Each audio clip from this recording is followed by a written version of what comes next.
Rev up your engines!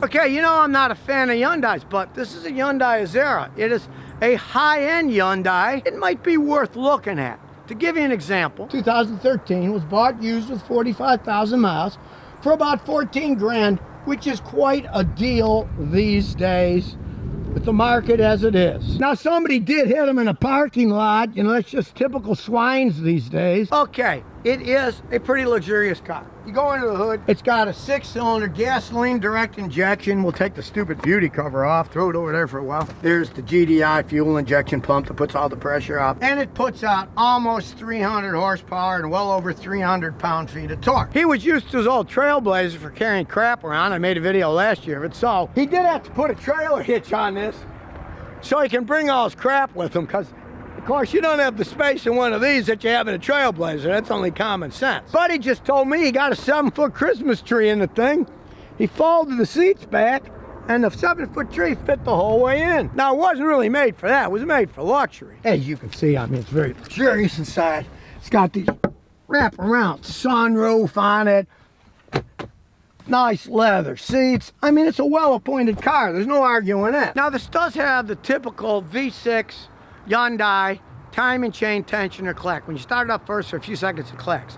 He's going to try the ATS oil system cleaner, and we'll find out later if it gets rid of the noise. If it does, great. If not, it is kind of a design flaw of these engines. It's not really hurting anything, but the timing chains take a short seconds when they're cold to pop in so you don't hear the clatter. It runs perfectly fine, but we're going to see if this works over time. He's going to try that, and I'll keep you informed. Now, another thing you want to look at is they do have a clacky noise when you turn the steering wheel because the coupler goes bad. And they actually have a recall for these for a bunch of other models. But the Azeras, they didn't sell that many. They didn't include it. They wanted $400 at the dealer to fix it because they said, well, that's not included on the recall. It's obviously the same exact problem as the other ones. But he and his brother are smart. They bought the part for $15 and put it on themselves. And it just kind of shows the scumbaggery of a company that it's obviously the same problem as their other cars, but since they didn't sell as many of these, they didn't include this in the recall. I've seen that in other companies like Honda, where they have Accords that a certain model will have a recall for oil burning, and it turns out that all those engines are oil burners, but they only include certain models in their recall. Now, as you're gonna see, it's a pretty quiet machine. Put in gear. Giving you all the bands. He's got a radar detector on. Turn the radio off. It is a smooth car. He's getting 27.3 average fuel economy. It's pretty good for a car that's this fast. And it now has 60,288 miles on it. You're into comforts. Look at all the adjustments you can do on the seat. You can set them, put them where you want. Hey, this is a luxurious car. There's no arguing that. And aside from the clanking steering wheel that he fixed for $15 and a little bit of ticking coming from the timing chain, only when you start it up cold. It didn't do it now because it's already warmed up. He loves the car. Now, literally, this was owned by a little old lady. She obviously didn't beat it very much. We'll back up. Now, yeah, it's a 2013, so you can see the screen is rather small. It works. You can see where you're going. You know, it's nothing compared to the new stuff that's out there. You can see it's a smooth car. It's not understeering, oversteering. This is their luxury car. Now, the owner wanted the smoothness and power of a V6, and he really wanted to get an Acura. But he couldn't find any Acuras in this price range. Let's face it, you're not going to find a V6 Acura that's really in great shape like this with this slow mileage on it for $14,000. We'll go to our little drag strip here out in the country, and you'll see how this thing goes. We'll just take off and, well, the tires started. They put the traction control on because they were spinning too much. Smooth shifting. You don't feel it shift, and it handles like a dream. It is a luxury car. Now, it does have the big 19-inch rims everybody wants. And so, of course, you're going to feel some of the bumps as you go down. This isn't going to ride like an old-fashioned Cadillac because it's also made to handle. It's not a slouchy couch floating down the road like an old American car from the 70s. It's a modern luxury car. And if you wanted to, you could have turned off the traction control and it wouldn't have done that hesitation when it took off because it started to skid. You can turn that off if you want. It's set up for that too. One of the reasons he ended up buying one of these was because he saw a whole bunch of them for sale that had well over 200,000 miles. Well, that tells you something. They had over 200,000 miles. He bought one that had 49,000 miles on it, and he saw they're selling ones for 200,000 that ran okay. A lot of mileage. I'm not a big fan of that. I wouldn't pay hardly anything. But with the market the way it is, I've seen people buy cars with 200,000 miles and they're still paying 14, 15 grand for them. So I would never do that. I wouldn't go that far. But you can find one with a mileage that this had, 40-something thousand miles, especially one that a little old lady drove. Hey, now that can be a good deal. These GDI engines don't particularly have problems with carboning up, but the guy's brother works at a garage. They got a carbon cleaning machine, so it only costs them 20 bucks for the materials to clean it. So they've been cleaning it up, but it's not a problem that these particular engines are notorious for anyway. So let's hook up the big scan tool and see what the computer has to say. Luxury car, so they gotta hide everything. Okay, the plug's hiding in there. No biggie, but you might go nuts trying to find it otherwise. I'm using the X tool this time. It's like a $1,500 tool. It's pretty good. Diagnosis, press auto VIN.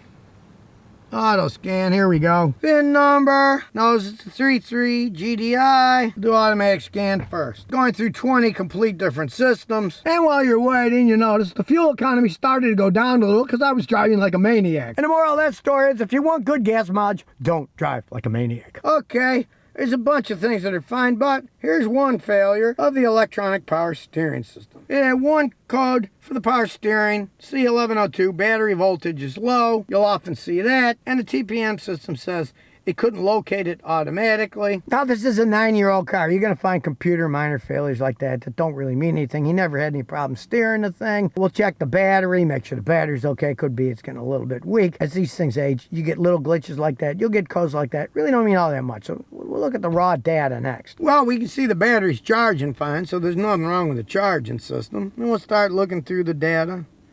It's all correctly colored so far. See if anything looks weird. Realize just because you don't have any codes doesn't mean there's some minor problems, so we're gonna look at everything. We're still messing with the A's. There's an awful lot of information on that, on everything here.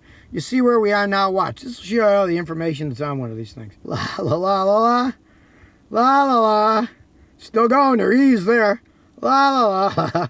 More information, keep going, all the way down to the spill valve pulse lengths. You can see these GDI injection times. This shows the times that they're on, 1.0 to 0.9. This one's 1.1, it moves a little bit. You're gonna see a little bit of vacillation on it. It's not all that bad. If it would be really bad on one versus the other, you got problems. It's close enough, give you close enough information on that very high pressure system. See, it's had no misfires, 1 through 6, they're all zeros. Cylinders ever had to have the ignition retarded for knock control, so it never had any problems with that. You can see that all the ignition outputs are 43.5. This one's a little off, 43.5. It changed a tiny bit, but it's almost perfect. Now you can see, as I always show with Korean cars, the cams are worn a little because, here, take this. The desired position is 0.02 and it's 0.12, 0.10. It kind of moves around a little. It shows that the cam is a little bit worn. And you can see the same thing's true with the exhaust cam on bank 1. 0.02, and this is minus 0.06, 03. So they're a little worn. If this had been a Lexus, it'd probably be perfect across the board. It isn't, but it still runs pretty good. You know, you're not going to get the perfection of one of these. You're getting a Lexus, but try buying a Lexus for $14,000. It's got 45,000 miles on it. Good luck. So all the vehicle's in really good shape, but we might as well test the battery just to see. We'll get out our battery tester here, and we'll see what's going on. We go to the module because we're doing battery testing. There's a battery tester. So we shall hook it up. There's the other end. Battery health. Okay. This is a regular flooded battery, so we do next. No floating electricity. That's a good thing. Battery standard. We'll go by cold cranking amps. And this baby is cold cranking X 700, so we'll go up to 700. 700. There we go. Finally. Next. It's testing the battery. Doing a thorough test. What does it say? Replace the battery. Ha ha. So it's only got 48% of its life left. My scan was worth it. It said that there was a voltage problem to the electronic power steering. Well, because the battery's weak. So another thing that I have to say about batteries is this. You know, I'm not a fan of interstate batteries. They're not the greatest batteries in the world. They got a great marketing strategy. They give garages and places racks of batteries free for consignment. So when they sell the battery, when the guy comes the next month, he counts what batteries were sold, they pay for those batteries, and they put new ones on. But that's bad, because batteries are like eggs. They go bad. You see the date on a battery, you don't want to buy a battery that's more than a month old. Some of these batteries might be sitting there for 6, 8 months or a year. They're going bad just sitting there. They're made to charge up, recharge, charge up, recharge. So my advice, don't buy an interstate battery. There's lots of places you can buy. Walmart sells a ton. AutoZone sells a ton. I don't advise buying interstate batteries. I've had too many bad experiences with them over time. So now we know why the power steering code was there for loss of voltage, because the battery is weak.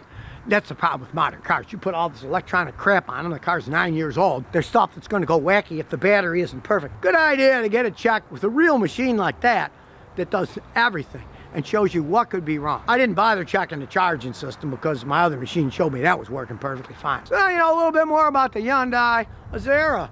Why, hey, if you want a luxury car, you can find a low mileage one that a little old lady drove, and you want to get a nice car for 14 grand, it could be just what you're looking for. Just make sure you get a guy like me to check it out before you buy it. The machine doesn't lie. Plus, the machine gave those codes, see? And you could scare a seller away from that and say, I don't know, my power steering problem, the engine's got a click in it, I don't know if I want to buy this car. My grandfather taught me how to buy cars. He was an actual horse trader when he grew up in the country, and they actually bought and sold horses. Then he got into cars after that. So here it is, Scotty saying this Hyundai isn't a bad car. Not as good as a Lexus, but then again, $14,000 isn't much money for a decent luxury car these days. So if you never want to miss another one of my new car repair videos, remember to ring that bell.